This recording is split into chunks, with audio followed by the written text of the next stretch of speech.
Bueno, entonces vamos a la clase número 8 y última de esta materia de la fe. Hablábamos ahorita un punto muy importante, que la fe es de él presente, y hablábamos también que la esperanza es de él futuro, que la iglesia tiene todas las cosas por fe, ya, todas las cosas pertenecen a la iglesia por fe, pero es un lenguaje en el cual debemos de uh, cultivarnos, de entrar en él, analizarlo y hacer ese lenguaje parte de nuestro léxico, de nuestra voz, de nuestras expresiones, y entender que hay una diferencia entre la fe y la esperanza, clarísimamente, y que la iglesia tiene una sola esperanza, pero esa esperanza que tiene la mantiene por fe.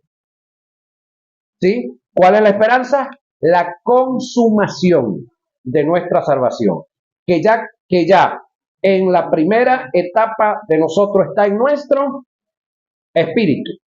Si nuestro espíritu sufrió una meta, neuma, cambio, de haber sido incrédulo, ahora ser creyente, de haber sido enemigo de Dios, ahora ser amigo de Dios, de ser ajeno a los planes y a las promesas de Dios, ahora no somos ajenos, de haber sido hijos solamente por creación, ahora somos doblemente hijos. ¿Por qué doblemente hijos? Porque somos hijos por creación y ahora somos hijos por pacto de sangre. ¿Sí? Y somos un fenómeno sobre la tierra. Somos los únicos seres que caminamos sobre la tierra con dos espíritus. El espíritu suyo nació de nuevo y el Espíritu Santo que mora en él. Dijeran los andinos por allá, ¿para qué más? ¿Qué más queremos? Solamente tenemos que educar a nuestra alma, hacerle saber eso a nuestra alma y permanecer en esa verdad en cuanto a nuestra alma y no movernos de esa posición como tal. Ahora, creerle a Dios lo que está establecido en su palabra acerca de nosotros. ¿Es fácil? No, no es fácil, pero es nuestra única opción, señoras y señores. No hay otra. Vivir en fe será lo mejor para nuestra vida. No vivir en fe siendo hombres y mujeres de fe, eso será bien difícil, ¿verdad? Hay un tópico que pasamos que dice, ¿cómo puede un creyente vivir no creyendo? ¿Cómo se las arreglan? Para ser hombres de fe y no vivir creyendo. Ok. La fe y la constancia. Vamos a ver este tópico sobre la fe y la constancia. El creyente, usted y yo, debe permanecer, oiga, en fe las 24 horas del día. Debe hacer de la fe un estilo de vida. Se conoce de hermanos que viven en forma negativa en sus confesiones y acciones y andan por lo que ven, oyen, sienten en contra de la palabra de Dios cuando se encuentran en una condición precaria y difícil, bien sea económica o por causa de una enfermedad, quieren apoyarse en la fe para que la fe para que la fe traiga resultados en un momento determinado. Debemos tener, oiga, antecedentes de fe. La fe no es una vara mágica, es decir, la lámpara de Aladino, ¿no?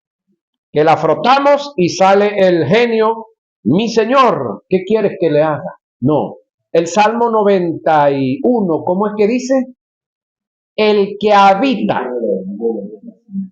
el que habita. Esa expresión, la mayoría de nuestros amigos católicos que tienen la Biblia abierta en el Salmo 91, ellos tienen la Biblia abierta en el Salmo 91, colocada en algún lugar por ahí, pero no la tienen aquí adentro. Y muchos de nosotros, creyentes, como lo decíamos acá, queremos que Dios responda a favor nuestro en momentos precarios, momentos difíciles en los cuales nos vemos apretados. Queremos aplicarnos y acercarnos a Dios para que produzca milagros y para que cambie esa circunstancia, pero no tenemos antecedentes, oiga, de habitar. ¿Qué es habitar? Pregunto, yo habito en la casa de Isidro. Yo como 3 meses que no lo visito, imagínate. Yo habito en la casa mía, usted habita en la casa suya, pero hay personas que por alguna circunstancia trabajan tanto tiempo que pasan más tiempo afuera de la casa que adentro de ella. ¿Sí? Entonces, habitar es vivir dentro. Y cuando el Salmo 91 dice, el que habita al abrigo del Altísimo, ese es el que va a morar bajo la sombra del Omnipotente, no el que visita, no el que viene de vez en cuando y de cuando en vez, no el que de cuando y de cuando en vez quiere aplicar fe, no, es el que habita. Ahora, ni es la lámpara maravillosa que frotas y sale el genio a trabajar a tu favor para resolverte los problemas. La fe es un poder, oiga, espiritual que tiene sus principios establecidos en la palabra, no en mis ideas, no en las emociones, en la palabra. Y uno de esos principios es que la fe debe permanecer en el creyente las 24 horas del día. Veamos lo dicho por Jesús en uno de los evangelios. Si permanecéis, oiga, en mí, mira la expresión, y mis palabras permanecen en vosotros. ¿Cuántas demandas hay aquí? 2. Si permanecéis en mí, 1, y mis palabras permanecen en vosotros, 2 demandas. Pedid todo lo que queráis y os será hecho. Nótese que aquí hay una promesa que tiene 2 demandas, y así hay muchas de ellas.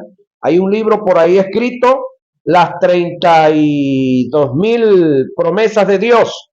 Alguien, predicador conocido por ahí, dice que él anda buscando el autor del libro, porque ahora tiene que escribir otro. ¿Cuál es? Las 32,000 demandas para acceder a esas promesas, porque todas las promesas tienen demanda, compañero. Todas. Ahora, será hecho. Juan 15:7. En este verso, Jesús está tratando acerca de la permanencia de la palabra de Dios en el creyente. Tácitamente se sobreentiende que Jesús lo que quiso decir fue, si vosotros permanecéis en fe, pedid todo lo que queráis y será hecho. Pero ese todo lo que queráis no es todo lo que usted quiera para su y mi deleite, para luego irnos a echar y a creernos más que los demás.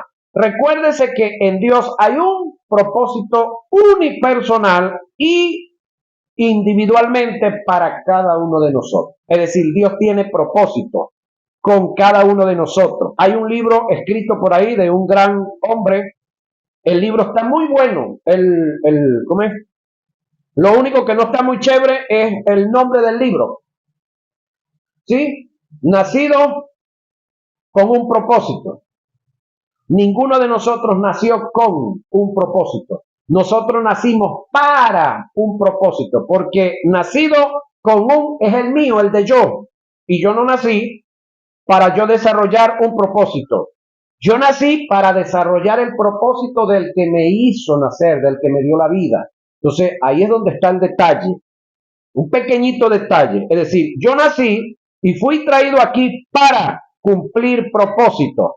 Ahora, cuando usted conoce el propósito para el que fue llamado y usted está caminando en ese propósito, usted está caminando en fe, porque usted descubrió el propósito. El autor de su vida es autor de la fe. El autor de su vida y de la mía es el autor del propósito. Entonces usted y yo debemos procurar conocer el propósito para el cual hemos sido traídos y hemos sido llamados y estamos siendo educados y caminar en él, independientemente le guste o no le guste el propósito. ¿Sí? Porque eso es fe. Es más, normalmente Dios llama a ministerio a los que no quieren. Porque cuando salen a hacerlo, no salen porque quieren, sino porque aprendieron la obediencia y porque aprendieron a caminar en fe. Ahora, no llama gente perfecto. Dios es el individuo que es polifacético. A uno lo llamó, lo sacó del palacio y lo tiró para el monte. A otro lo saca del monte y lo mete en el palacio. Tenemos a David y a Moisés. Uno estaba en el palacio, conocía todas las artes del palacio, como niño mimado en el palacio, era el próximo gobernante de Egipto cuando se muriera el viejo, pero Dios lo sacó de ahí y lo tiró para el monte, a prepararse, 40 años en el monte, para luego entonces venir a hacer un trabajo en el entorno del palacio, no adentro del palacio ya. Y agarra a un David que estaba en el monte y se lo trajo y lo metió en el palacio. Pero la llegada al palacio se cree que rodó entre 15 y 18 años para poder entrar al palacio, mientras se formaba el carácter. Y con todo y todo, si usted analiza la vida de David, pues el carácter no se terminó de formar, porque su acción y su familia lo demostraron. Ahora, permanecer en fe, pedid todo lo que queráis y os será hecho. Cuando permanecemos en fe, esto lo sabemos por el hecho de que el permanecer en nosotros, la palabra indica que la aceptamos, confesamos y actuamos conforme a ella las 24 horas del día. Y hacer esto es permanecer en fe. He aprendido a hacer de la fe un estilo de vida. Diariamente acepto la palabra de Dios sin vacilación ni argumentos. Sé que lo que dice es absolutamente verdad.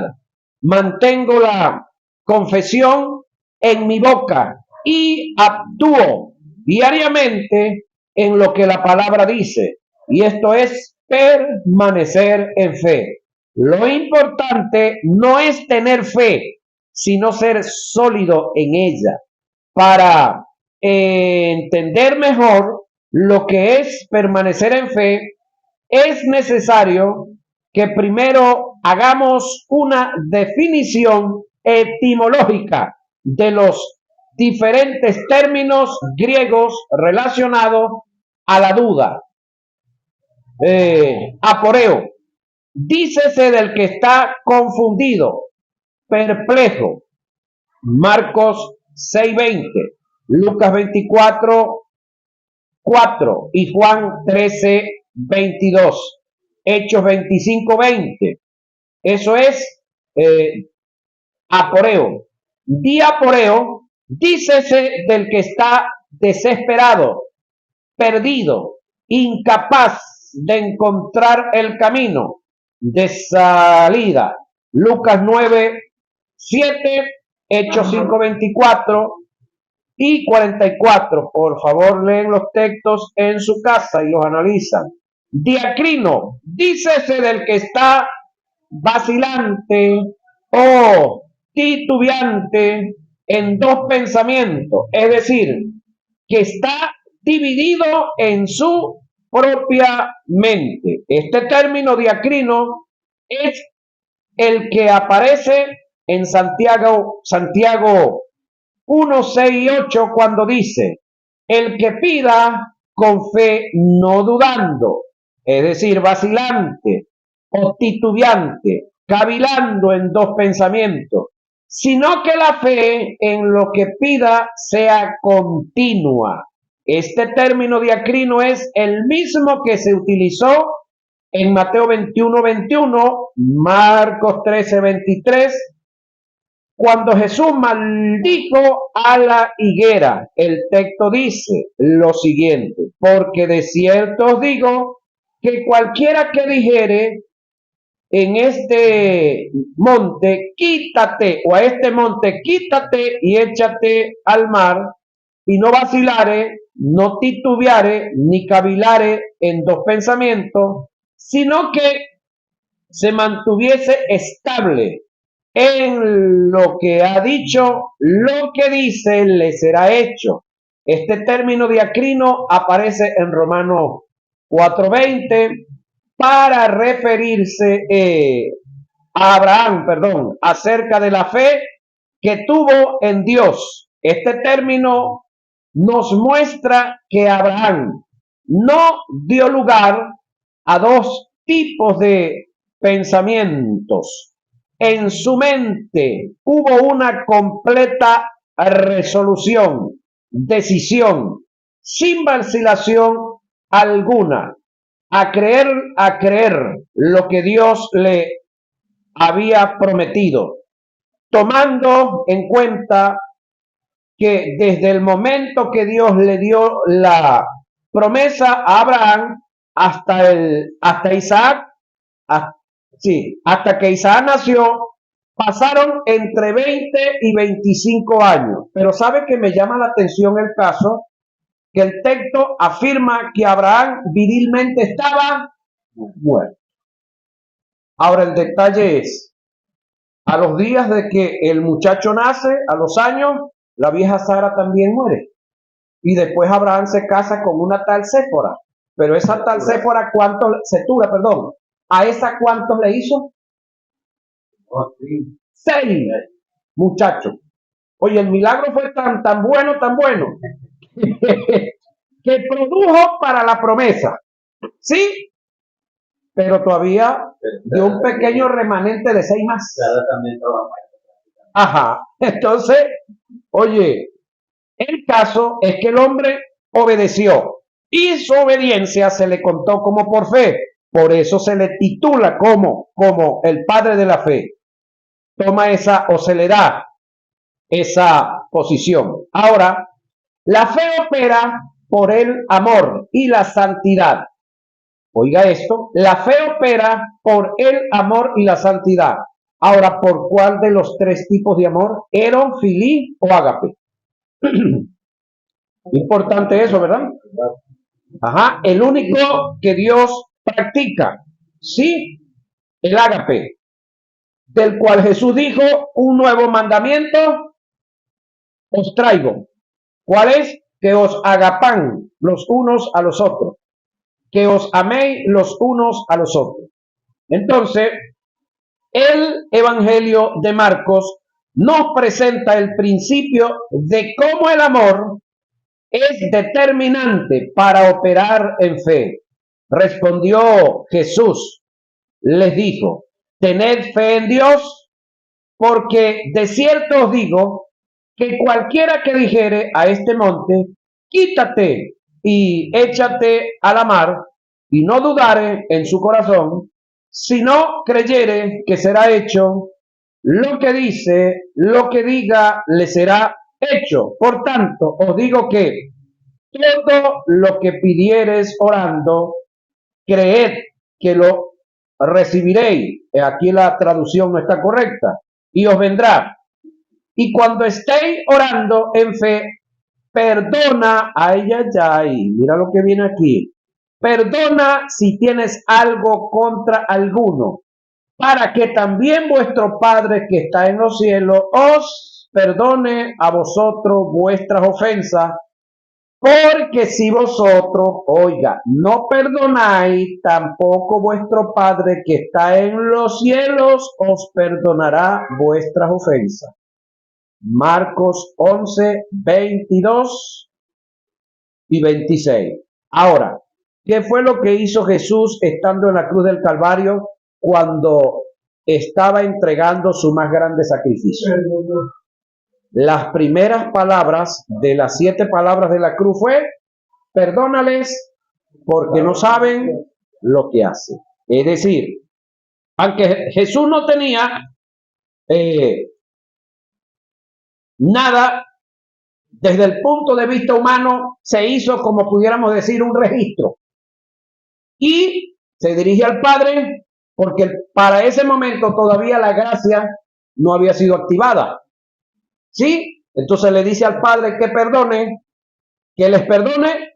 Ok, creo que Jesús tranquilamente frente ante Dios moralmente estaba bien ubicado para decirle al Padre que los perdonara, porque ya él, para él era una realidad, tal cosa.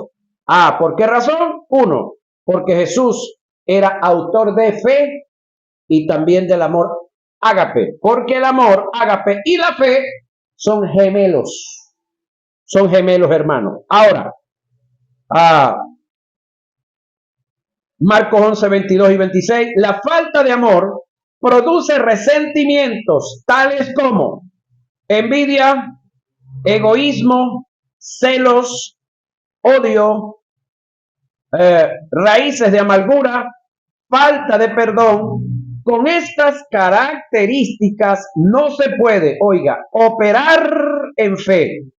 En la primera carta a los Corintios, Pablo aparentemente presenta la posibilidad, oiga, de operar en fe sin amor. Sin embargo, lo que Pablo presenta no son posibilidades, son suposiciones hipotéticas o supuestos negados, porque es imposible operar en fe sin amor, ágape. Analicemos el pasaje. Si yo hablase lenguas humanas y angélicas y no tengo, oiga la expresión, no tengo amor, vengo a ser como metal que resuena o címbalo que retiñe. Y si tuviera profecía y entendiese todos los misterios y toda ciencia, y si tuviera toda la fe, de tal manera, nótese que dice y si tuviere, no está afirmando que la tiene, de tal manera que trasladare los montes y no tengo amor, aquí es definitivo, no tengo amor, nada soy. Ahora comencemos con lo que resuena por aquí. Los términos que Pablo está utilizando en el címbalo que retiñe, ¿sí? Y el otro instrumento es címbalo que retiñe, ya por acá, retiñe como metal que resuena, ya va. Y címbalo que retiñe. Pablo está torciendo o tergiversando aquí los valores en que, supongamos que aquí tengo una batería y aquí tengo una guitarra, y Pablo lo que está diciendo es: permítanme por un momento que le suene las cuerdas a la batería y dentro de un momento le voy a sonar los cueros a la guitarra. ¿Qué dirían ustedes? Ok, Pablo aquí lo que está haciendo es lo mismo, está invirtiendo los valores de una cosa y de la otra. Es decir, es imposible que le sonemos las cuerdas a la batería. ¿Por qué? Porque no tiene.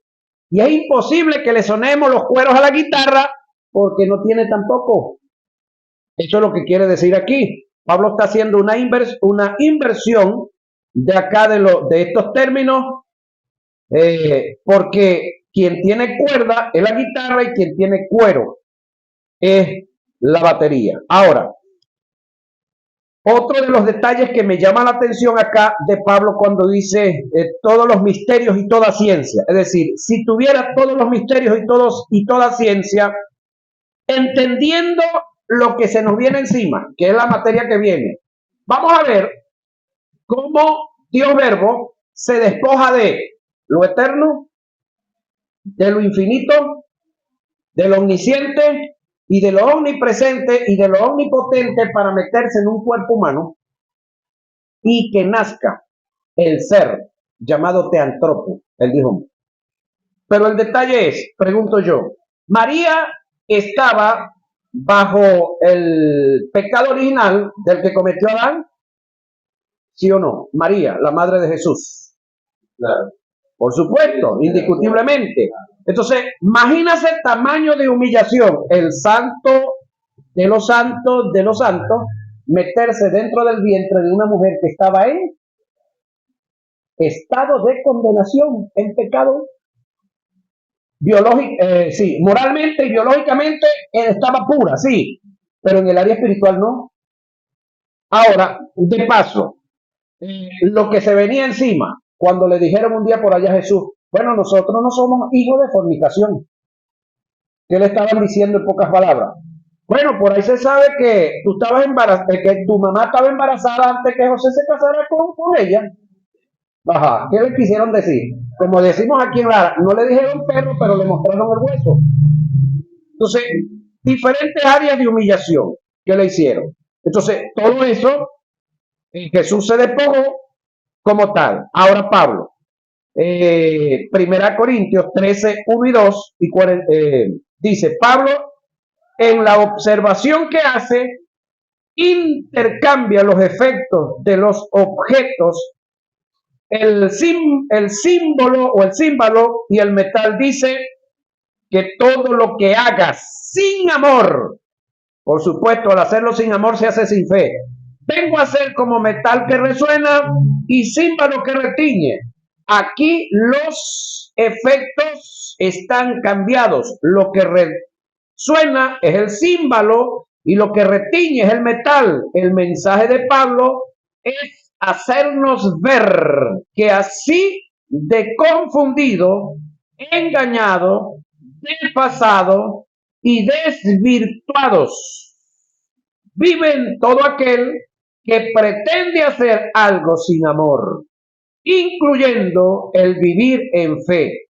La santidad, la santidad, la santidad es un gran piso donde vamos a desarrollar por completo todo lo relacionado a nuestra vida cristiana, afirmados en ella.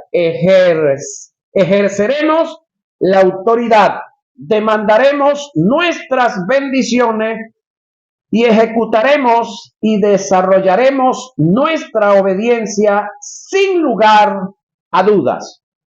Operaremos en fe, es decir, el querer vivir en fe, sí, pero no caminar en santidad, tampoco cuaja, tampoco camina, porque el paso de la fe es haber salido de la incredulidad. Ok, el primer llamado, al comienzo de la guía, creo que lo vimos, el primer llamado que Dios nos hizo fue el llamado a la salvación. El segundo es a vivir en santidad. Y el tercero, a vivir en fe. Pero ¿cómo vivimos en fe si no conocemos qué fe? Gracias a Dios por este material compilado específicamente sobre el tema de la fe y nos orienta pues un poco acerca de la fe, porque esto es parte de lo que es fe. Aquí no está absolutamente todo. Esto es una parte para que nosotros sigamos escudriñando y avanzando sobre el texto sagrado y vayamos viendo otras áreas en las cuales no están acá estipuladas dentro de la guía. Entonces, una de las demandas para vivir en fe es vivir en santidad, es decir, apartados para hacer lo que se nos llamó a hacer. En cuanto a la demanda que vimos más reciente, es perdonar todas las ofensas, bien sea que el que ofendió tenga razón o no tenga. Nuestro accionar, nuestro caminar sobre lo que hagan los demás es perdonar. Alguien en una ocasión me dijo, Octaviano, si están hablando de ti y lo que están diciendo es porque tú estás dando lugar para que lo hagan, corríjase. No queda de otra, corríjase. Y ya, y si es mentira, ¿por qué te enojas? No es mentira, pues. Mismo, es mentira. Otra de las cosas que aprendí, que la autoridad y la defensa son incompatibles. Es decir, usted como autoridad no tiene necesidad de estarse defendiendo. Deje que lo defienda el que lo llamó al Evangelio. Pregunto yo, ¿el Evangelio lo inventó usted? No, yo tampoco. ¿Usted se llamó al evangelio?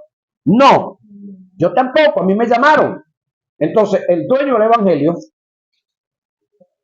el encargado.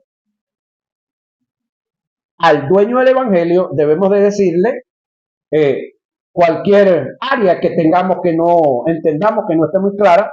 ¿A quién tenemos que acudir? Al dueño del evangelio. Nosotros como hermano menor perdón, de Jesús, tenemos que aprender como pasaba en la escuela. Cuando usted estudiaba en la escuela y había otro hermanito mayor suyo en la escuela, usted se metía en todos los brollos que habían porque el otro lo defendía, ¿verdad? Bueno, ahorita no es que nosotros estamos metiéndonos en los brollos, es que por causa del evangelio nos levantan brollos. Pero tenemos un hermano mayor que nos defiende. Entonces no se defienda usted, no me defienda yo. Y esa es una actitud de fe. Pero cuando yo me defiendo, pregunto, ¿es una actitud de fe defenderme yo? No, no. Ahora, el testimonio que dan las escrituras, pues si nuestro corazón nos reprende, mayor que nuestro corazón es Dios. Y Él sabe todas las cosas, por supuesto, en la persona del Espíritu. Amado, si nuestro corazón no nos reprende, confianza tenemos en Dios. Y cualquier cosa que pidamos, la recibiremos de Él, porque guardamos sus mandamientos y hacemos las cosas que son agradables delante de Él. Primera de Juan 3, 20 y 22. Jesús sanó a un paralítico en un estanque llamado Betesda, luego lo halló en el templo y le dijo, mira, has sido sanado, no peques más para que no te venga alguna cosa peor. Acá podemos ver la expresión de Jesús y esto podemos sacarle y entender que cuando una persona de verdad es sanada por Dios de alguna enfermedad, esa enfermedad no vuelve jamás y nunca, porque fue erradicada, extirpada, pulverizada, pero puede venir una peor. Y todos nosotros debemos estar claros que las enfermedades a nosotros nos pueden tocar solamente el cuerpo y también pueden tocar el alma, la psicosomática, pero nuestro espíritu ya es intocable.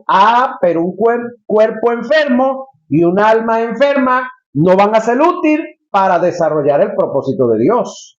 Entonces creo que vale la pena estar en santidad, vale la pena estar sano psíquica y físicamente también. Es decir, no nos debemos de conformar meramente y solamente con la salvación, porque la palabra salvación, cuando usamos el término soterión, abarca completo, espíritu, alma y cuerpo. Nuestra salvación es integral, pero en el alma es progresiva y en el cuerpo también. En el espíritu fue así.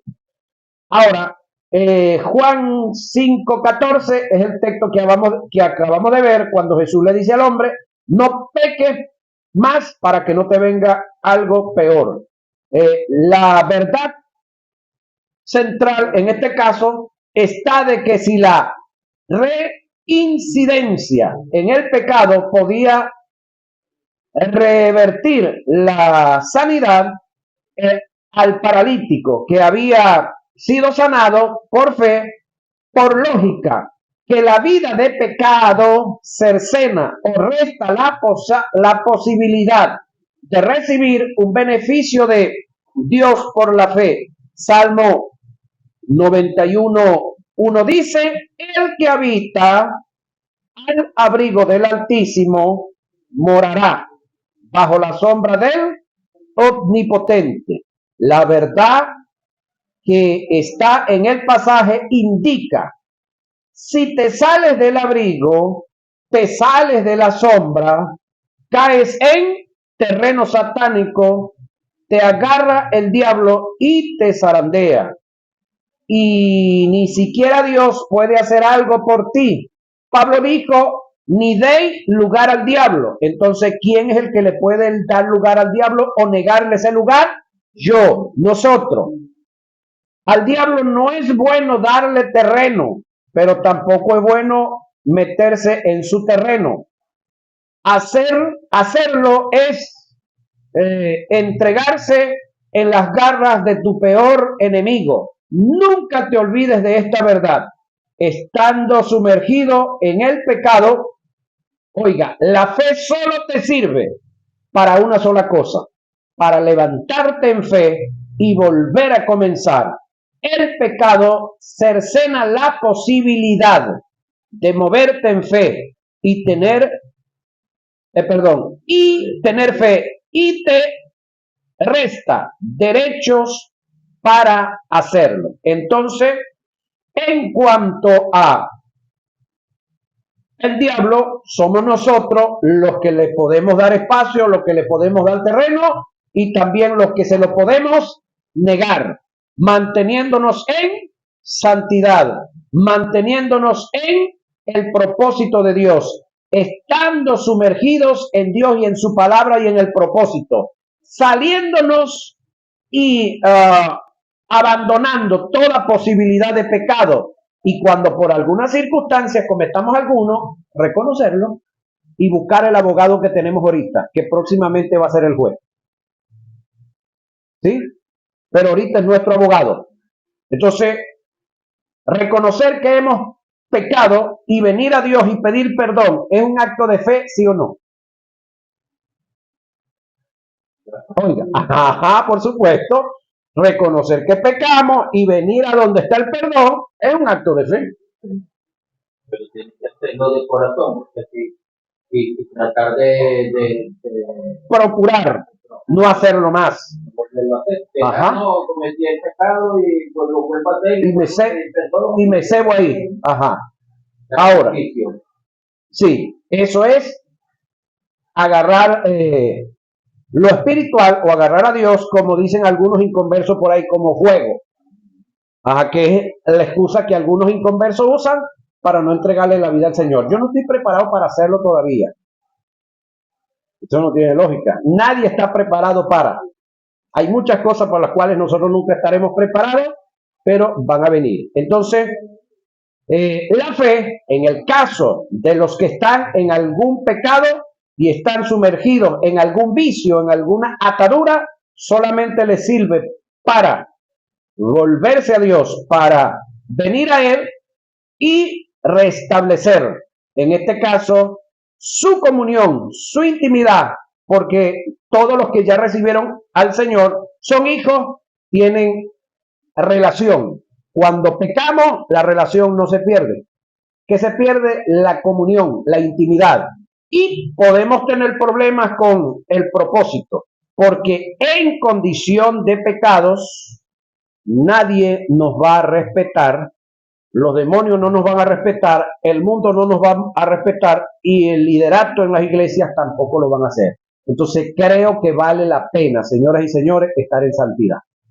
Creo que vale la pena. Y cerramos con esto. Este texto es tomado de la guía de estudio de la fe de la escuela Jesús Soberano Señor, inscrita en el Ministerio del Poder Popular para el Interior y Justicia, Dirección de Justicia y Culto, bajo el número 5756 del 0706 del 1994. Hemos terminado esta segunda materia. Dios me les siga bendiciendo grandemente y les fortalezca.